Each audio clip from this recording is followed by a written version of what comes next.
Hello everyone. How's everybody doing? I am putting this over here. No, it's been almost a month. Ugh. But yeah, I got moved and I've got everything settled down and now I'm actually making videos. Holy shit. That's the thing. I got a new t-shirt. This was in the Cooks. Actually, this t-shirt was designed in August, and I didn't get to print it till now. But there's that, but we'll talk about that later. Right now, we want to get into Banners of Ruin.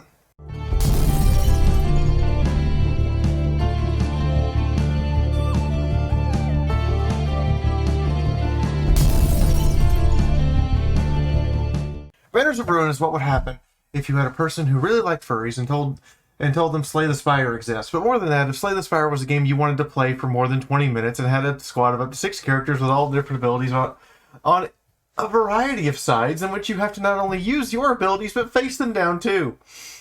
Yeah, that's the short description of this game. But the depth here is super appreciated. If you don't mind the aesthetic of anthropomorphic animals, each animal type has different abilities and specializations. You'll see that as you select them. Whereas bears make great tanks and have rage mechanics, mouses, and yes, I know I said mouses. The game says mouses, not mice. They say mouses. I'm just as anal about it as you are. But mouses are universalists. Rabbits have the ability to speed up their turn or slow down their turn. Beavers build barricades that you can hide behind. Wolves are really great at working in teams. And weasels are really great at stabbing you in the back. And you have to make a decision on who's on your team, starting 2 characters, and which characters you're going to recruit as you go. And the game is set in a pre-gunpowder European civilization. You don't get to see wizards or supernatural magical powers like you saw in Slay the Spire. If anything, this is low magic fantasy. There's no magic weapons. There's no magic bullet. There's not any magic items. There's items that are better and there are items that are worse. But at the same time, you also are making a conscious decision every time you change weapons, every time you change armors. There's no universal good answer. Alright, this is a moment in the video where I have to highlight this. You see how my decision earlier to not put anything in my stash has now cost me almost immediately because I had a chance to offload it here. Just something to remember. Every decision, every little decision in this game changes the outcome. And with that said, the game is dark and gritty, and it earns that dark and grittiness. Expect to fail a lot. A lot. Just when you think you're done with the game, by the way, just when you get past that first boss hurdle, it's like, oh, by the way, I'm just going to shift to 2nd gear. And you're like, wait, what? And then it goes, I'm going to shift to 3rd gear. And then you're like, there's more than 1st and 2nd? And then it goes, oh, right, let's hit overdrive. What? The game keeps going until you get to the end. And every battle is a fight. Every moment to moment. You can feel invulnerable at times, and then the game snatch that invulnerability away and bring you to your knees and kill you.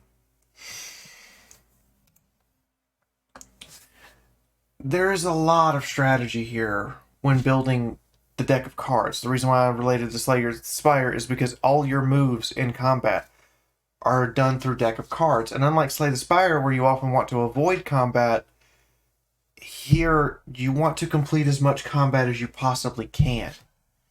And every combat is a risk that sometimes just doesn't have a good enough reward.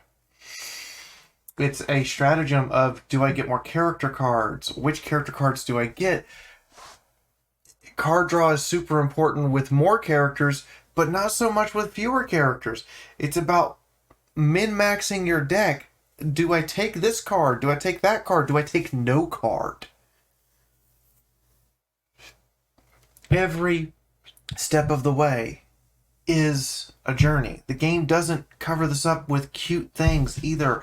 It's that you don't get the cuteness you would expect from like playing a game with furries. You get dark and gritty. It's almost edgy, but it doesn't quite trip over the line to edginess. It feels more like a survival horror game, but you're on equal footing with the thing that is giving you the problems and the horror and the dark and terribleness. Each step becomes more difficult. Each choice you make makes the journey more memorable.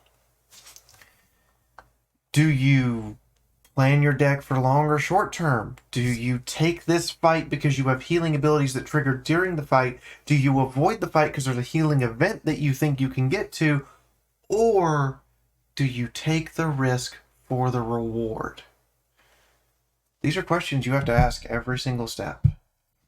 With a save feature that lets you go, that doesn't save once you die or complete the campaign, because it just deletes your save if that happens. It's Iron Man all the way.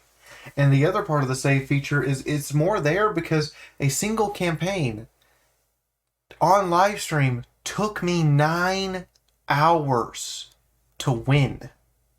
One run from beginning to end. And it gave me rewards to go do another one. And there's more than one ending, and to get all the endings, I have to make different decisions, and there's multiple different kinds of bosses. It's not always building to the same boss, it's always building to a different boss, and you never know who the boss is going to be. You just have to jump in and see where it goes. I like interrupting my own video. Smash the like button. Do it! Click it! Do it! If you don't, no one else will see this and know if this game is good or not. Seriously, there's not that many reviews for Banners of Ruin. So click it, and in the comments, type ... for the algorithm. It's displayed on screen. If my video editor did his job, it's displayed on screen. Every comment helps. Every like helps. Spread the word. Go do your part. I did it.